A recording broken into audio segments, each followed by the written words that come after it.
So, Terry, what is Steve to you? This is my mate Steve, and we were actually questioned by police who mistook us both for jewel thieves. Right. That sounds incredibly plausible. Lee, perhaps you'd like to explain how you know Steve. This is Steve. We own a greyhound together that's come last in every race.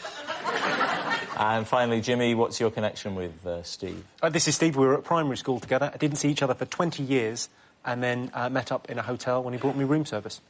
Well, there we are. You call it room service? David's team, where do you want to start? I think you're all claiming to be friends with him. I want to see, like, a real connection. So if you could all just give him a hug, I want to see if there's a, you know... You want to see if I hug this man like I own a greyhound with him? No. If he's your friend, if you own something with him... That's it. OK, this is how we hug. We've got this usually. Hey, how are you, little fella? Hey, get off. I'm trying to get off with it. That's how we hug. That's not realistic. Leave my mate alone. Hey, look, mate. Hey, darling. Can you just turn around? Yeah, sure.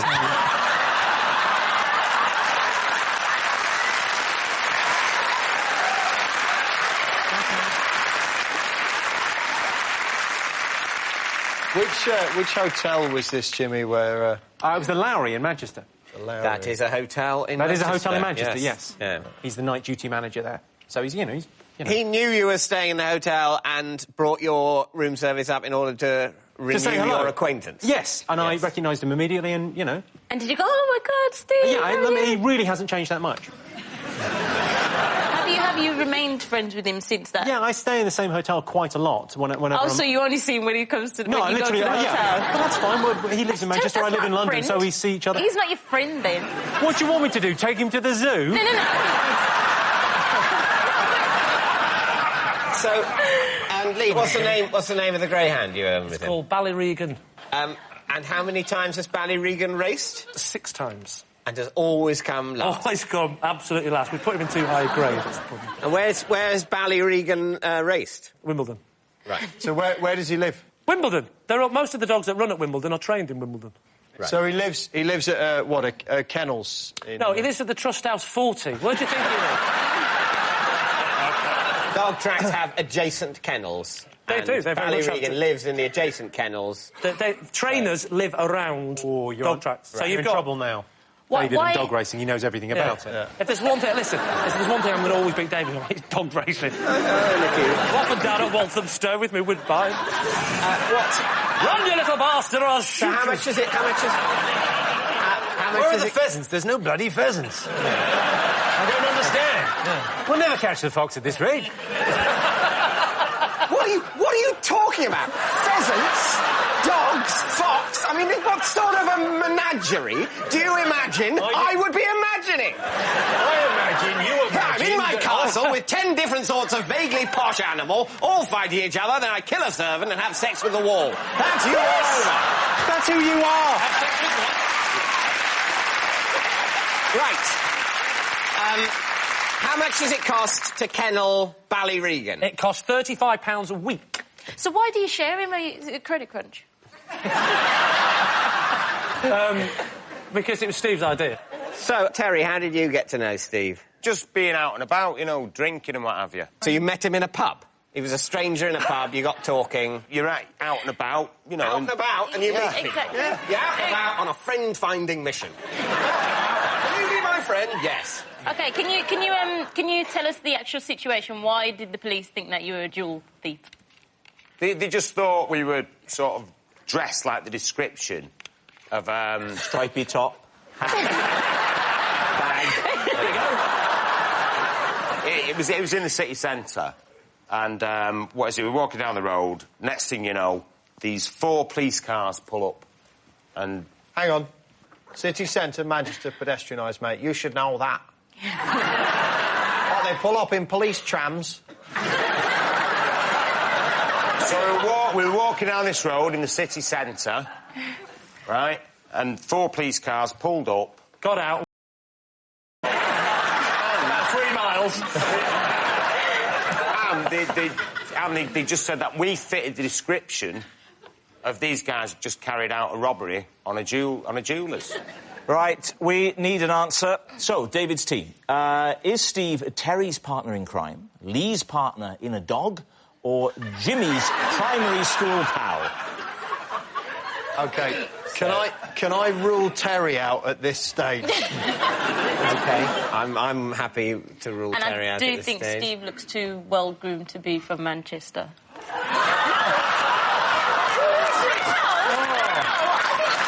Everyone, come on! Another thing as well, Lee, I think you're way too successful to have bought half a dog. I think you just buy your own greyhound. I think it's Jimmy. You think it's Jimmy? I think it's greyhound. I think I'm edging towards Jimmy. Definitely because I think Jimmy looked a little bit put upon when you were sort of having a go at, what a essentially bad friend he is. It's all very well. It's all for a quick sandwich in a hotel bar, but, I've got gigs and stuff, so... Isn't it? Yeah. Catch you next time I'm passing through town. So, David, time to decide. Well, I think we'll go with the majority decision, which is that we think it's Jimmy. OK, well, Steve, would you like to reveal your true identity? Yeah, the truth is me and Terry were mistaken as jewel thieves. Yes. Steve is Terry's mate, and they were questioned by the police, who mistook them for jewel thieves. Was it a pedestrianised area? No, it was in Derby, actually, not Manchester. You liar. No, I just said a city centre. He said Manchester. Thank you very much. Steve. I once found a suitcase and took it to the police station. When they opened it, it contained 34 bunches of bananas. David. Where did you find the suitcase? In a train station. Well, there are lots of... Do you want a specific train station? Well, no, I'm just sort of thinking that you're in a train station, you see a suitcase, you think, I must take that to the police. That's potentially a bad approach.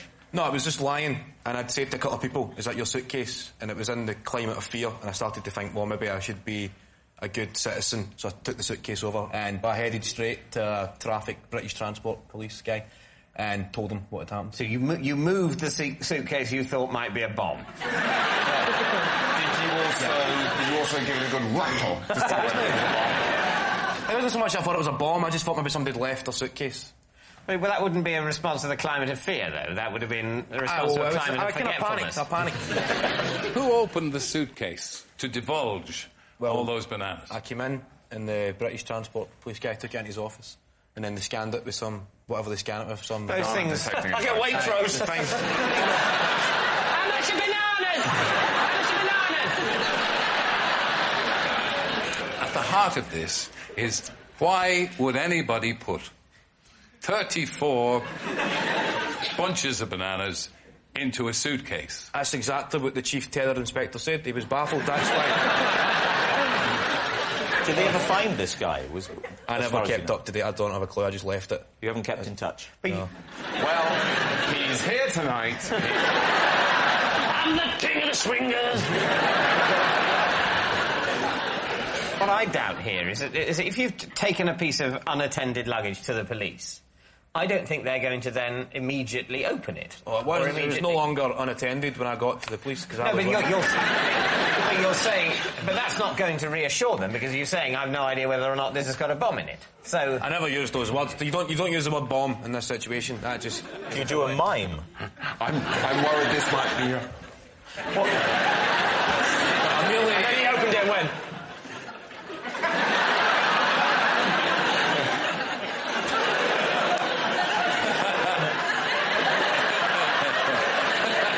Right, we need a decision. Truth or lie? Well, you think it's a lie? I do, really. Yeah, I think it's a lie. Well, we'll say it's a lie. You're going to say it's a lie. OK, Kevin, were you telling the truth? It's a lie. Yes, it was a very big lie. Kevin didn't take a suitcase containing 34 bunches of bananas to a police station.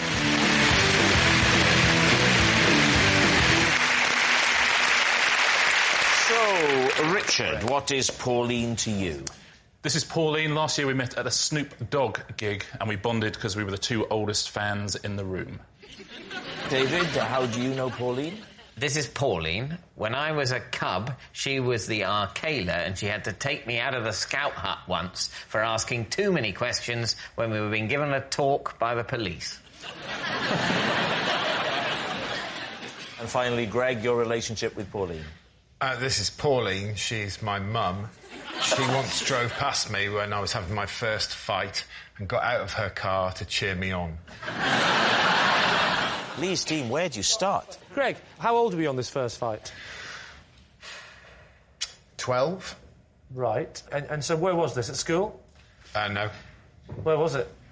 Outside... Outside the music room? It was in a street. In the street? Yeah. Who were you fighting? I honestly can't remember his name.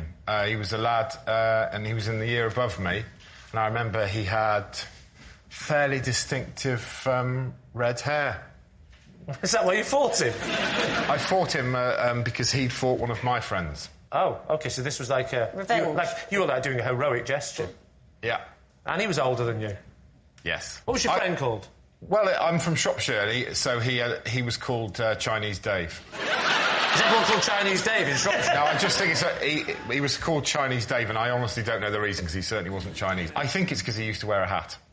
No, that would be it. That would be it. That'll be it, probably. What was your fighting technique, do you recall? It was a sort of windmill of bones. Just like this. Windmill of bones? I give you the windmill of bones! What was your mum shouting at you by way of encouragement? I mean, as I recall, it was just get in there. Do him, yeah. Get in there, son, is what I... And was she there the first time you had sex? This was in the street. Your mum was driving... Yeah. ...past you, saw you... She knew about the attack on Chinese... Dave, yeah. Who wears a hat. So I presume she saw what was going on and thought, oh, it's good that my son is avenging Chinese Dave's... So, did she get out of the car or just do it from the window? Was it a drive-by? She got out. Who didn't win the fight? Did your mum then... Surely she stepped in and stopped her, or did she say, keep fighting? Well, let me tell you, Patsy, the fight came to a fairly abrupt end. Why? And I'm going to give you some very specific detail now. Thank you. Because I was chewing polos during the fight. Please, no, you're not going to try and convince us that they came out and your mum thought it was teeth. Hear me out. I got caught in their mouth, and literally I spat polos everywhere. And my mum went, oh no, it's teeth! It's teeth! What's your mum called? Pauline. Has she got a nickname, like Heckling Pauline or anything? No, although I would tell you she has an impressive history, because she was in a play fight with my dad once, and he locked himself in a toilet, and to get to him in the play fight, my mum punched a hole through a door.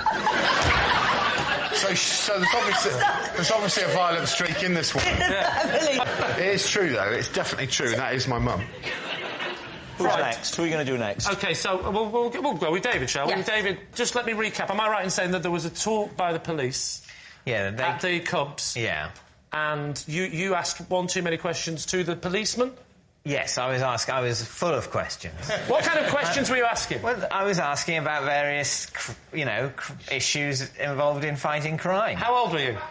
I think I was about 8. Right. What kind of crime-fighting questions were you asking? Well, there was a problem, I felt.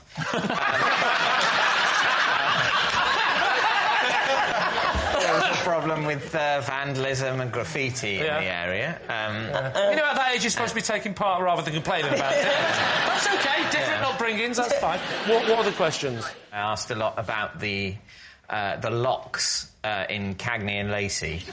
I was, at the time, very aware of the security measures in all of those flats in New York and the big locks on the doors. And I said, why don't we have locks like that? And how can we keep burglars out if we don't have locks like that? Right. And the policeman was saying how you can't keep out a determined burglar. And I was saying, well, why do we lock the doors at all, then? But I wasn't really aware that he was supposed to be trying to get on with a talk, and the questions would happen at the end, and maybe they wouldn't all be asked by me. Where was this Cubs? It was in Headington. Headington? Where I grew up. Well, I know that. I don't think you travelled. Yeah. I assumed it was where you lived, otherwise that would be bonkers. Where are you from? I'm from Newcastle, but I my parents thought about it. My My parents had heard about a very good Cub Scout group about 400 miles away, and they thought about driving me there to get the very best training and tying. Absolutely. But what badges did you get, David? Don't talk about badges in front of Richard. Richard, remind us once again of your truth. Pauline and I met at a Snoop Dogg gig. Oh, where was he playing? It was at the Forum in Kentish Town. When was this? What year? Last year. Last year. So he was called Snoop Dogg because he's been called a lot of things, Well, hasn't he certainly has. In the olden days, he was Snoop Doggy Dogg, but now just Snoop Dogg. But whereabouts were you in the Forum? Whereabouts were you watching the show from? Well, we met when there was a delay, as there often is at rap concerts. There's sort of an hour delay, so I went up to the little bar. Why is there a delay? Well, because it's Snoop. You don't rush Snoop. Who supported him? Did he have a support act? Yeah, Corrupt. What was with a K. With a K, wow. With a K. I'd have left after them. What was his hair like, Snoop's? How was he wearing his hair? He was wearing his hair, he had sort of cornrows, essentially. He knows all the words, doesn't he? Yeah. He's definitely read up on this. Yeah. So you guys, your eyes met across the... No, in this delay, I went up to... There's a little quieter bar upstairs, and I went up there to play a bit of Scrabble on my phone. Oh, come Because I was with younger people, and they were enjoying the support act. They were enjoying the fact that there was a delay and there was loud music playing. I was enjoying it less. Yeah. Pauline was reading a book. Right. So I thought, OK, she's quite bored as well of this thing. So, anyway, I'm playing my thing. She said, what are you doing? Yeah. And I said, I'm playing Scrabble on my phone. She said, I didn't know you could play Scrabble on a phone. Right. So I showed her, and then we started playing Scrabble on a phone, have done ever since. And then... Ever since? Well, you're going out with each other now. You know what, Lee? Early days. Have you actually met up with Maureen since? Pauline. You're not going to be able to dissect us with those blunt little... So, Lee, where's this leading you? What are you thinking, Lee? Patsy, do we believe any of these people? Because they're all sounding chronically untrue. The Chronic, of course, was one of the first albums Snoop was on. Dr. Why did Dre's you... The Chronic.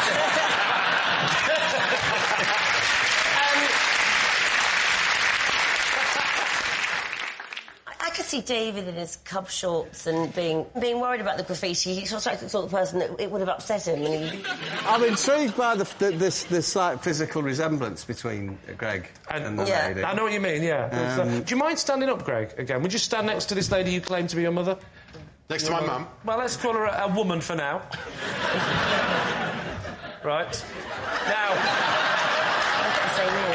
I'm guessing, for this mean average to work out, your dad is the Jolly Green Giant. No, but you see, Lee, it's a fact that a son has to be taller than their mum. it's either Richard or Greg, I think. So that's my answer. So you think it's... I think it's Richard. You think it's Richard? You think it's Richard or Greg? Yeah. Don't Tim, forget say Richard. What are you going to say? The Scout hat one. Oh, sorry, are you still here? The Scout hat. OK, I need an answer, and I really do need it now. We're going for David. He's trying to double bluff me at the end, so I'm going to go with saying David. It's David. And if it is David, I'll be so happy now. You're saying it's David? I think it's David. OK, Pauline, would you please reveal your true identity? My name is Pauline. I am Greg's mother. And...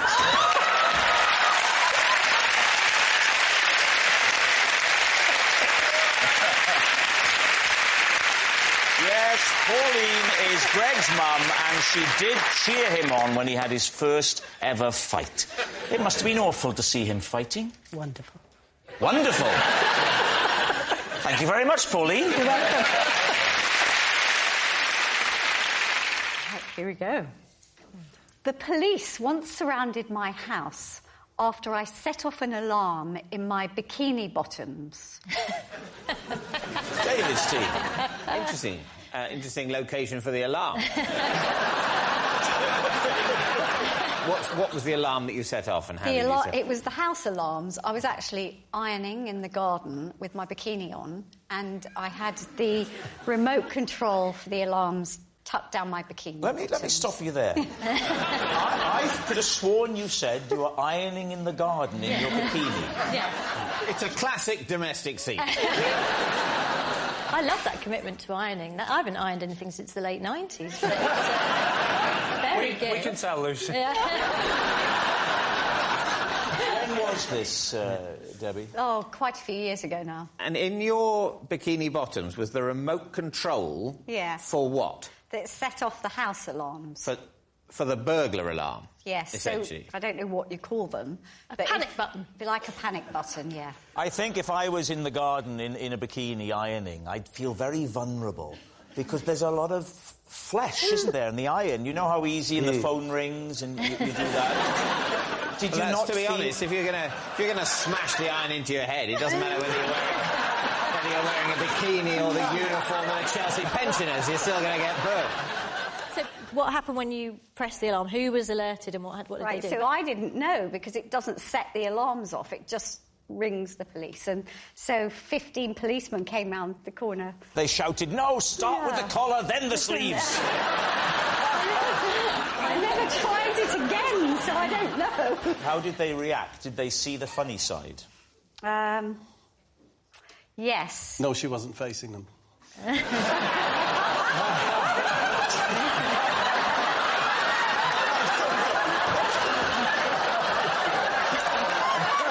so sorry.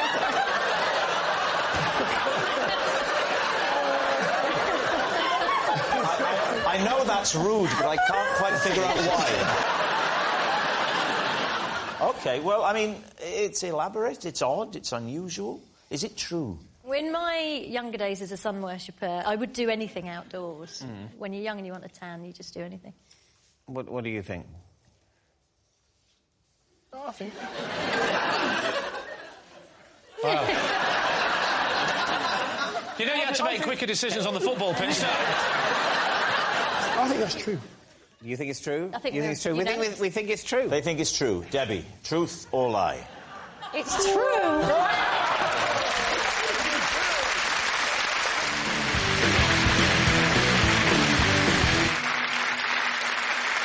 Right, Kevin, we'll start with you. What is your relationship with Tony? This is my mate, Tony. We were once questioned by the police for stealing a life-size cardboard cutout of Hugh Grant. Katy, how do you know Tony? This is Tony, and he freed me from a vending machine when I got my foot stuck in the push compartment. Finally, Lee, how do you know Tony? This is Tony, and until today, I had never met this man before, but the person that was supposed to be doing this tonight didn't turn up. So I grabbed the first person I saw outside the studio. So there we have it. Kevin's partner in crime, Katy's snack machine saviour, or Lee's stand-in man. Right, David, off you go. Well, Lee's one is quite difficult to cross-examine, isn't it? So essentially what Lee's saying is, here's Tony, he's a random bloke. But who was supposed to come, Lee? Well, had it gone to plan today, I would have said, this is Graham, and he's my self-defence instructor, because I'm learning self-defence. Right. What happened to Graham? Did he get beaten up?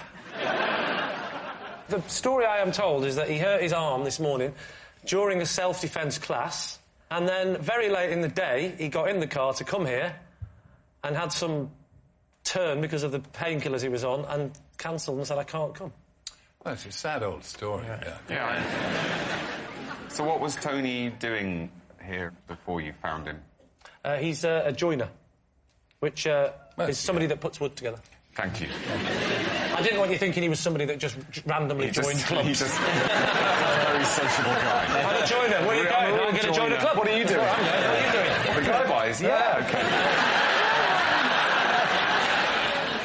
Where were you in the complex? Well, I'm not sure how good this is for national television, but I'll tell you, David. I was just outside that door where some people go out for a cigarette. I think you're aware of that door, David. I'm aware of the door. I'm sorry if David's parents are watching to break the news like this. But David occasionally does that. Yeah. And I'm not talking cigarettes either. No. To me, it will always be the heroin door. What sort of incentive did you offer this good man to come here and make a complete numpty of himself? Well, answer the man, Rob.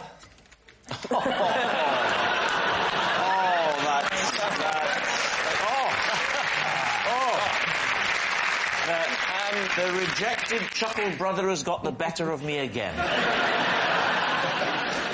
OK, well, I mean, I must say, Yeah. Lee's story is incredibly plausible. And incredibly tedious.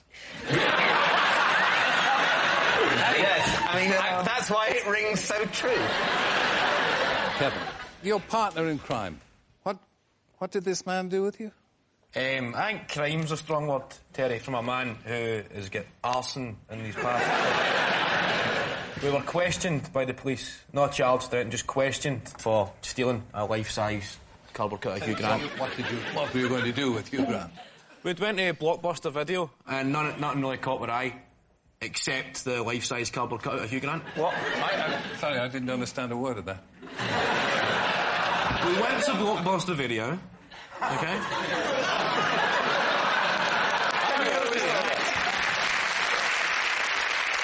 And nothing caught our eye, Terry. Finally, he's talking normal. Exactly. It shows to every Scottish person if you just made a little bit of effort. Yeah. So we've seen the life-size cut Hugh Grant on the way out. It was threatening to be a pretty dull evening until we seen this, and we thought we'll steal this and have a laugh on the way back home. And we were walking home, a police car pulled up and said, "Where are you going with Hugh Grant, lads?" The police guy could not see the funny side at all and decided to put him in the passenger seat, put us two in the back and drive. And drive us to the police station to be questioned. We haven't touched on Katy yet. No, we haven't. Yes, you've been told about that, Terry. We told you quite clearly before we started. Yeah. Where was the vending machine? It was at Cardiff Central train station. What did the vending machine vend? What is this thing you call love, human? What does it vend? It vended the normal stuff, drinks, chocolate bars. What were you doing with your foot in the vending machine? Well, I put the money in. Yeah. And I was trying to get a drink, and I could see that it had come out a bit, but not properly. Yeah. And after trying to get out with my hands, I tried my foot. And it got stuck? Yes. But was it a little hole or a big slot? It was like a tray thing. And how did this fine man help you? He was working at the train station, Yeah. and he's clocked it and came along and said, "Do you want a hand?" And you said, "We must keep in touch. Can I have your email address?" We didn't stay in touch, but I knew how to find him. How did you Because find he's him? still working at Cardiff train station, Cardiff Central.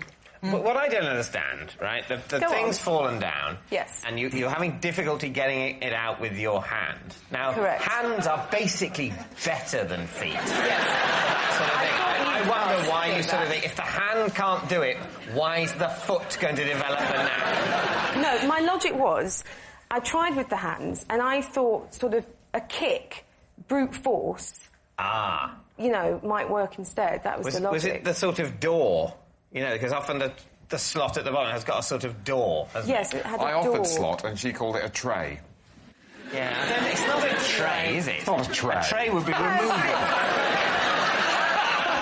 This is like good cop, guy by cop.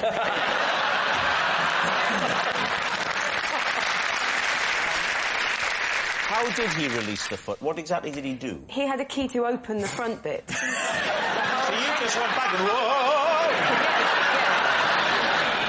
Well, what do you think is the most plausible story then, Terry? Do you think it's... I think, and once again, I may be putting my faith, as indeed I have throughout my life, in a woman. So you believe Katy? He looks Welsh. I think Lee or Kevin. I'm having some difficulty. I need some consensus. I'm having trouble picturing the foot lodged in the tray. So if you're saying you're going towards Lee, you have to then accept that he is having self-defence lessons. Oh, that's a good point. Because if Why are you getting self-defence lessons?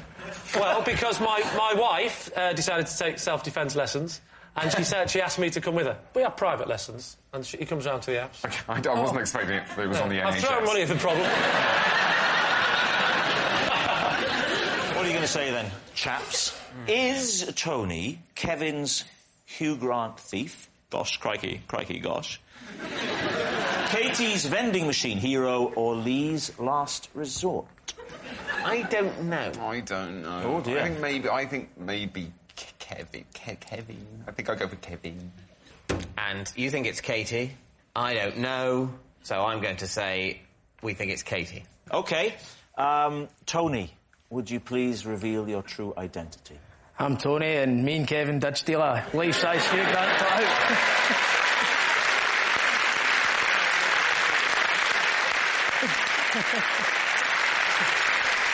Were there any charges? No, it was a caution. And you're proud of it, aren't you? I can see that there's a real pride in your face. You feel you should have a Duke of Edinburgh award, don't you? Thank you very much, Tony. I have a folder on my laptop containing flattering photos of me that I have asked my family to give to the police should I ever go missing. Davies' team. So, how many in the range? I think at the moment, because I'm quite picky, it's around about 55 to 60. Oh, so that's a good range for the police to choose from. Yes, well, I wanted to give them options. Yeah. Where did you get this idea from, Tom? I think I just always, whenever I watch things like Crime Watch or the news, I always think to myself, I would hate to look like some of the people on there. What, do you mean the quality of the photograph? Yes, yes. More than the crimes? Oh, who cares? What sort of poses did you pull for these photos then, Tom? I think it's always good to look like you're smiling, isn't it? Because I think that would probably encourage more people to come and find me. So show us, have a look down 7 and give us pose number 1. So anything where I'm like... God. I'm surprised anyone would want to take you. What did you call the folder? Because it must have a name on your desktop. What did you call it? Well, I just call it emergency photos. That could mean something else, Tom, to be fair. My wife's out tonight, I'll need the emergency photos. Emergency photos for if the Wi-Fi goes out.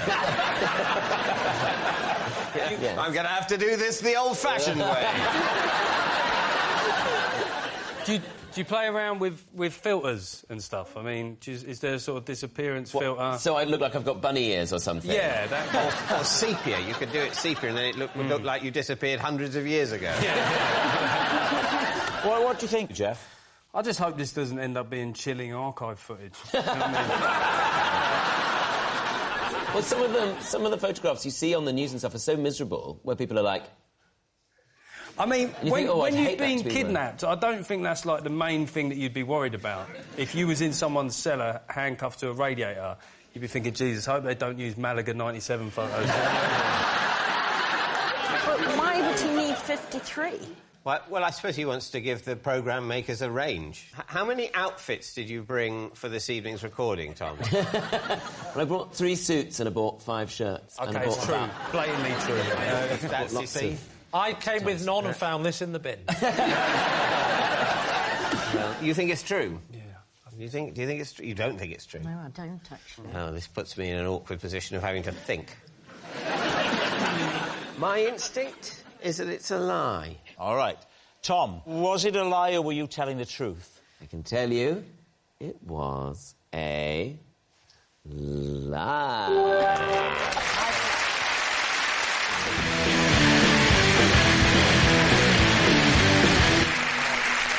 So, Mackenzie, Crook, what is Simon to you?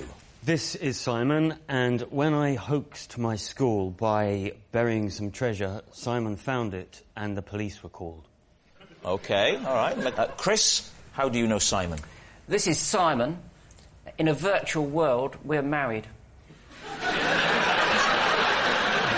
And finally, David Mitchell, your relationship with Simon. This is Simon. He has a large tattoo of my face on his knee. So there we have it.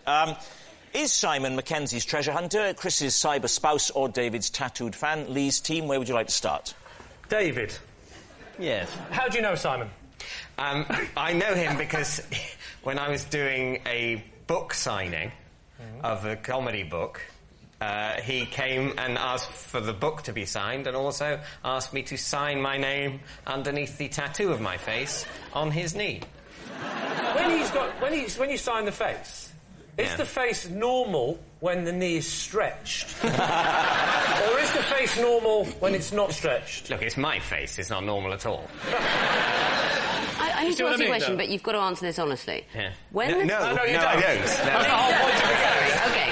Otherwise when we'd open the with, people is it from true? Would I Lie to You said, we're going to invite on that man who's got a tattoo of your face on his knee, did you say, oh, good, I'd like to see him again? I am, of course, thrilled to remake the acquaintance of yeah. Simon! It's Simon! Simon! Simon. So I did something, just to digress a little bit. I once got, this is true, backstage after a gig, a woman asked me to sign her bosom. And I went to sign with the pen that she gave me, and the pen didn't work. And without thinking, I went to the other breast and went... It's awful! Mackenzie, how old were you when you buried this treasure? Maybe 13 or 14. So what was the treasure? Diamonds. What? Whoa. How many That's got everyone's attention. Diamonds. Fake diamonds. It was a hoax. So it was, how many fake diamonds? Probably 6. Where did you get all the 6 fake diamonds? From my sister's jewellery box. What? And then you rang up the police and hoaxed them into coming down to find some fake diamonds? No, they were... I put them in a tin, and they were dredged in the school pond. So I knew if I placed it in the pond, it would be found. And where did he fit into this? Simon found the tin with the supposed diamonds and a letter that I'd faked. What did it say on the letter? It said something along the lines of, these are stolen, smuggled diamonds. Whoa. So you're telling me that diamonds were found with a letter, you go, these are smuggled diamonds? Yeah. And someone went, we better phone the police, this is genuine. Was there a punishment involved? Nobody ever found out it was me. The police came back and said that they'd analysed the diamonds and they weren't diamonds, and it was obviously a hoax. So they caught Ronnie Biggs, but they couldn't get you. You happy to move on now? Yeah. Chris, you're married in a virtual world. Tell us a little bit more about how you met Simon. Second Life is a virtual world that exists on the internet, secondlife.com, and I'm one of the players. There are various roles that you can play. You invent an avatar for yourself. And you are? My avatar is Audrey Hepburn. It's what? Audrey Hepburn. So you're playing the woman in this relationship? Yes. So why have you got a second life as a woman? Well, part of the whole thing is that you can be whatever you want to be, and as I say, a lot of people take it... Don't start singing I Am What I Am. I thought, well, I'll change my personality. I'll be Audrey Hepburn, as the Audrey Hepburn happens to be one of my real-life heroines. Right. And couldn't do Hepburn because someone had already done it. And what is Simon's avatar? He is Simon Bernstein Jr. Right, and where did you meet him in this virtual world? Well, when you go on there, you can go to places and then you meet people. They contact you. A bit like real life, but for sad people. So his name's Simon and his pretend name is Simon? Yes, but his real name's Simon Morgan. Presumably, rather like Audrey Hepburn, he couldn't be Simon Morgan because someone had already done that. There were about 20 million people no, do but you're this not thing. Audrey Hepburn. No, Hepburn. Yeah, no, but you wanted to... Yes, but he is Simon Morgan, is what It's like a psychiatrist coach. You are not Audrey Hepburn. I'm not going to tell you again. We went through this last week. You're not Audrey Hepburn. I still haven't established where you met Simon Bernstein Jr. I met him at a cocktail party. Yes? I married him for his money. But I married... I believe you, because when you said you married him for his money, do you see his face? He couldn't help it. When you said that... No, that was the ink on his knees drying. Right, what are you going to say, Lee? Who do you think it is? This is a tricky one for me. Victoria, who is he connected with? If this was a poker game and I had to make a call, I'd say Mackenzie's the one who's not bluffing. You're going by body language. Well, that's interesting. What is it about his body that tells you he's not bluffing it? He has a sort of calm... I know for a fact readiness he's under to- heavy medication. I don't know if that's... Looking at it from a different way, Simon is far too geeky for tattoos on his knees, but the avatar thing, I think, sounds just a bit too plausible. I think it's Mackenzie. Well, listen, Victoria's a top poker player. She knows body language better than anybody. So you're saying that it's definitely Mackenzie Crook. You're saying that it's the buried treasure. Yeah. OK.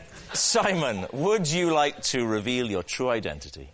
My name is Simon, and when we were at school together, I discovered Mackenzie's buried treasure.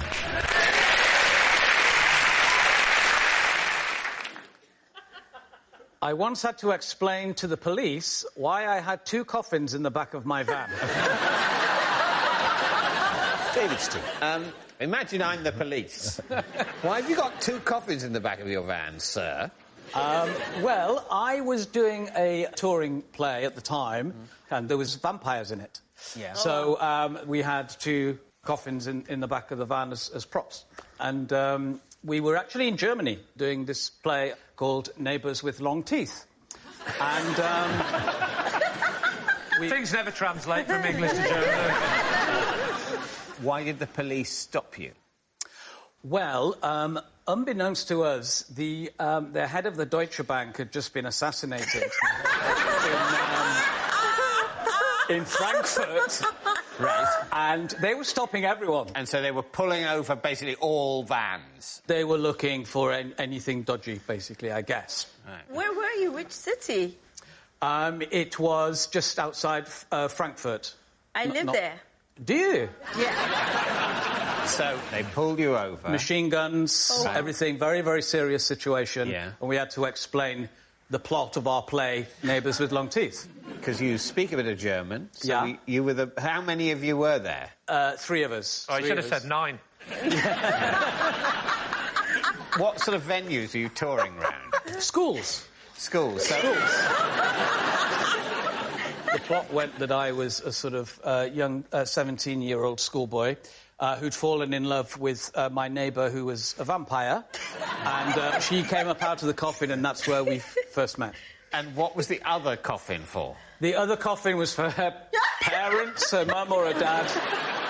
I think they shared, because they're a married couple, they're allowed to... I mean, to be fair, Mortimer is loving this show.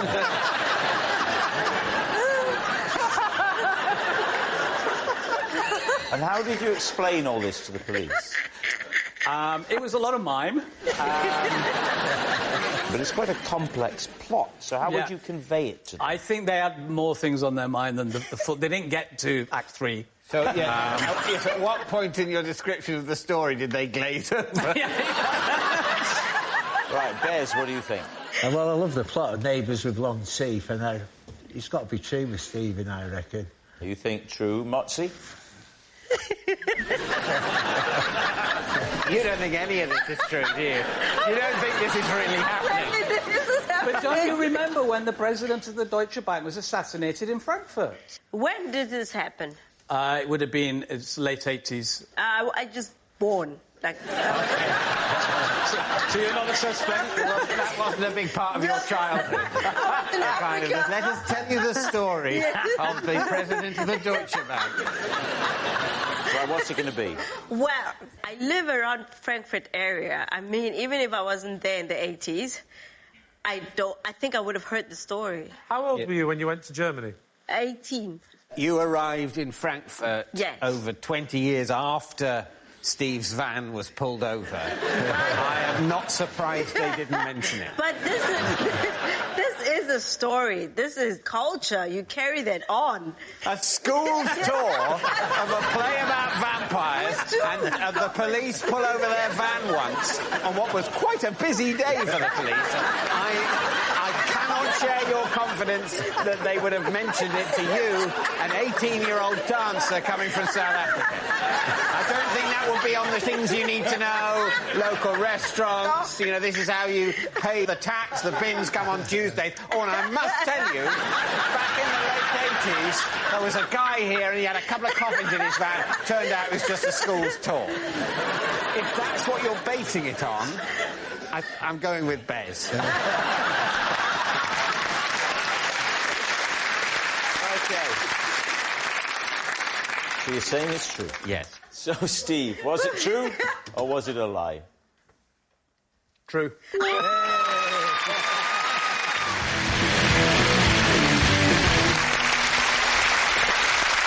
So, Vernon, what is Mel to you? This is Mel, and he came to the rescue when I almost blew up a banana factory. David, perhaps you'd like to explain how you know Mel? This is Mel. He's the postman who had to retrieve my phone from a postbox when I accidentally posted it instead of a letter I was carrying. Finally, Dara, how do you know Mel? This is Mel.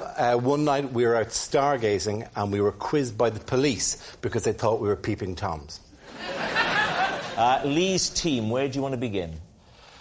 There's something about... If he had said blown up, he blew up a banana factory, it would have been bizarre. There's something more bizarre about almost blowing up a banana factory. What did you actually do in the banana factory? Well, what happens in a banana factory is that bananas come in from a foreign land, let's say the Caribbean, and they are ripened in Bolton. They're ripened in Bolton? There's not enough sun in the Caribbean. Did you work in this banana factory? I did, yeah. Right, what was your job? Do? Were you the banana straightener? No. Or were you the banana bender? Maybe they come in straight, and it's his big muscly body that turns them into that shape. That's what they do in Bolton. What are you up to? Oh, you know, just usual, bending me bananas. Surely it's a banana ripening plant, anyway, not a factory. Well, it's a factory because there was a conveyor belt, so I just... Wait, whoa. There's a conveyor belt? So someone puts it on and it's green. And by the end of the conveyor belt, it's ripened. How big is this conveyor belt, Vernon? And more to the point, what are you doing other than... Shall I straighten it? Yeah? What did Mel do? Mel, he was one of the foremen in the factory. There was only 4 men working in a banana factory? How did you almost blow up this banana factory? I was on a forklift truck, and what happened was I inadvertently drove into a gas heater and disconnected it. Right, and then what happens? And then the factory filled up with gas. Really properly fills? Yeah. What did Mel do? How did he save you? Mel shut down the factory and evacuated the building. Leaving the bananas to ripen themselves. Now, what about David? What did we think of David's story with the post box? What were you supposed to be posting? I had a card and 2 normal letters to post. Right. And the nearest post box to me has a very narrow aperture. Right. So only... What, for the letters? Yes, yeah. I know the kind of thing. Or for, you know... whatever you want to use it for. But it's... We've got them back home. Yeah. And you can't get them in sometimes. You can't get the wider things in.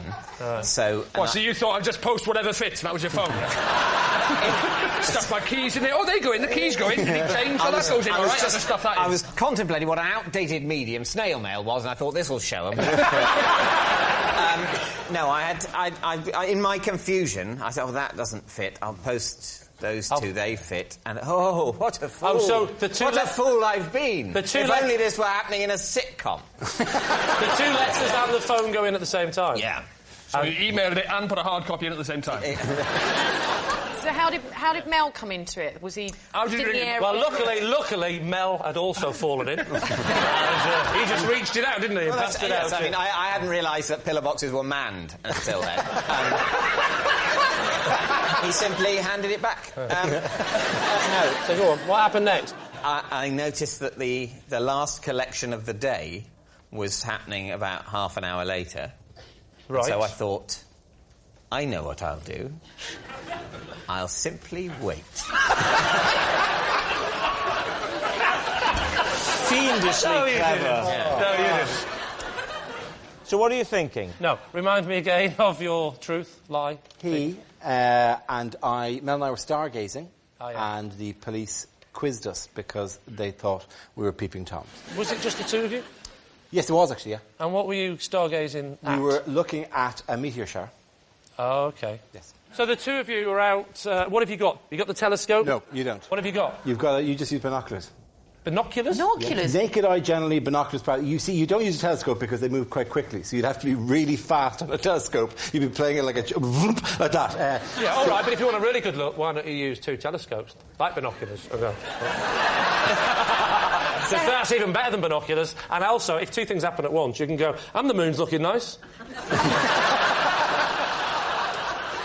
So when the police turned up... We could see the police car coming, because it just drove along and then stopped, and two of the lads came over and walked over. Just we two men standing in the middle of Ealing Common. There's houses all around, but with binoculars. Yeah, but surely you don't look at you like that, right? Right up in the air. I know, but maybe they saw during the midpoint of that. I don't know. No. You don't go, right, let's start at the ground and go... You go like that and you do that. You don't go, would you like a cup of tea? Yeah. But, sorry, I can't see. Everything's blurry. You can take them off, can't you? To be fair, nobody goes like this when they're using binoculars. Right, head up and now binoculars. They don't do that. They do. They go, look at that there. Oh, yeah. Yeah, but what they don't do is go, have you seen the moon tonight? Wait.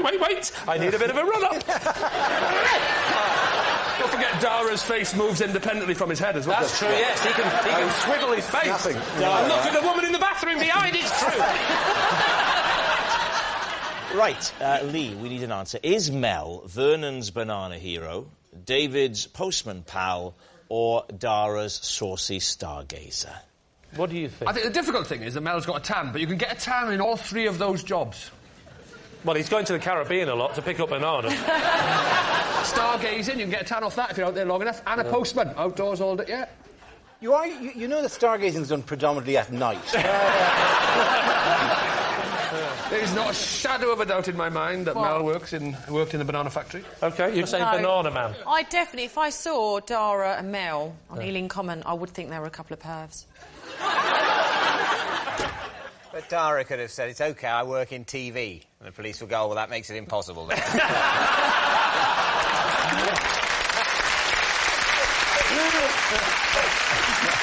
what are you going to say? We are going to say that, in fact, Dara was cautioned by the police for standing on Ealing Common. Not necessarily for being a pervert. Caution actually means something. Sorry, no, he wasn't cautioned. All right, he was questioned. He was questioned, sorry. I was never formally cautioned with anything. You say it's Dara. Go for it. So, Mel, would you please reveal your true identity? I'm Mel, and I rescued Vernon after once nearly...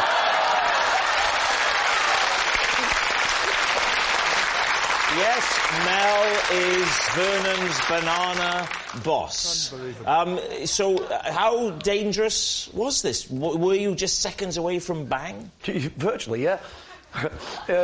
Vernon's driving the forklift, and like you said, rather so he says... Why didn't you speak like this before? Why isn't he allowed to speak? Now, what was Vernon known as within this factory? Little Vern.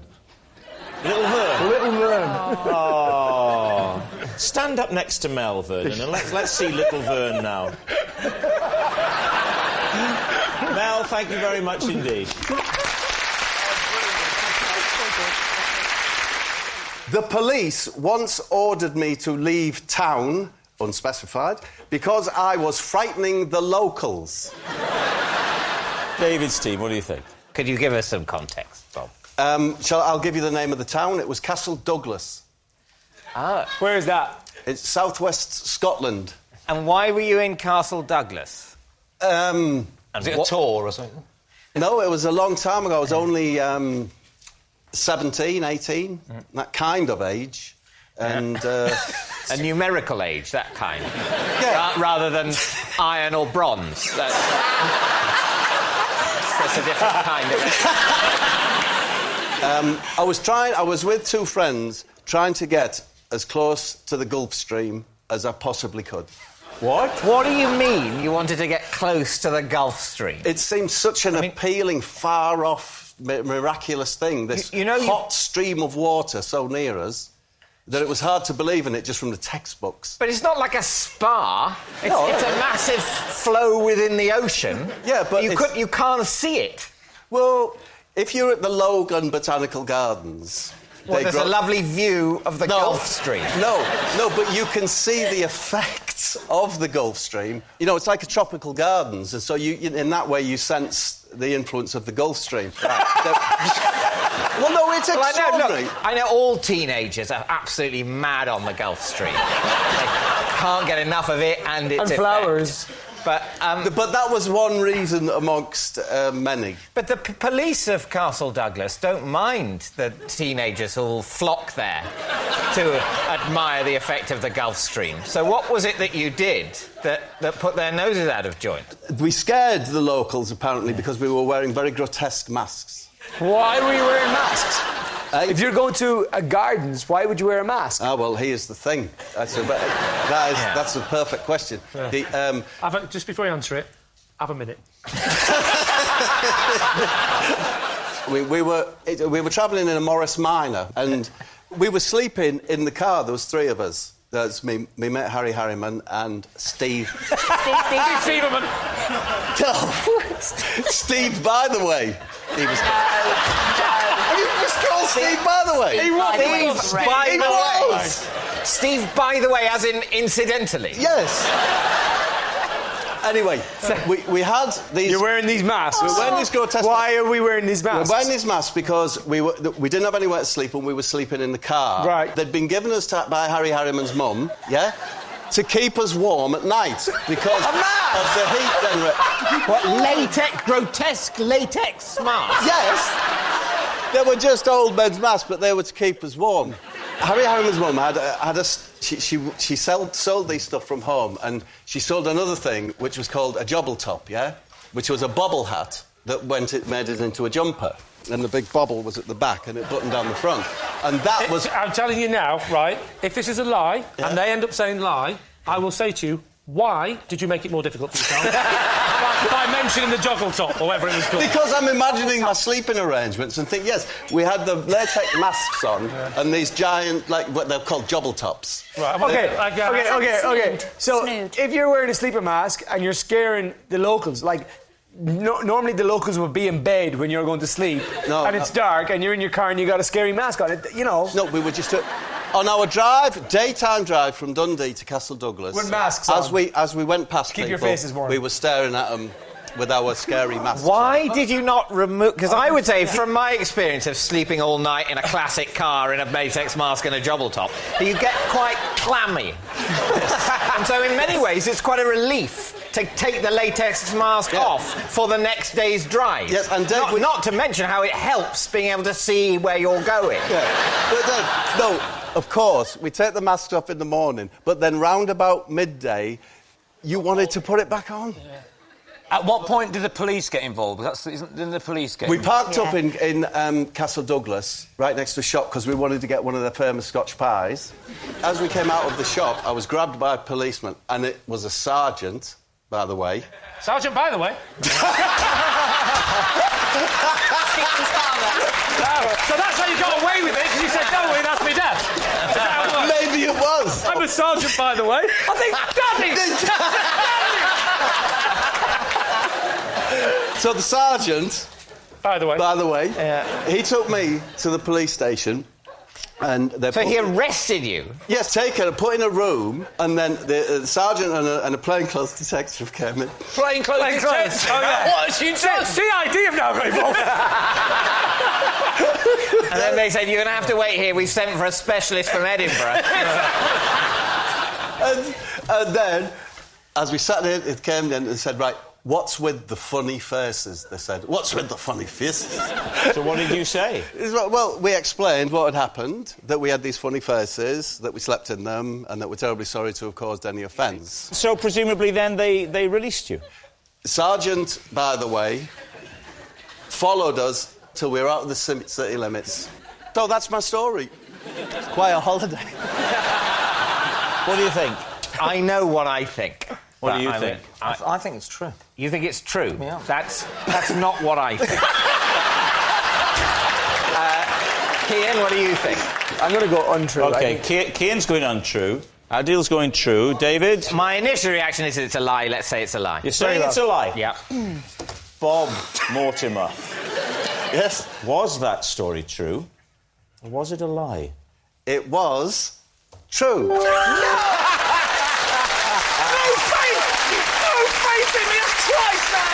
Yes, it was true. The police did order Bob to leave town because he was frightening the locals. Oh.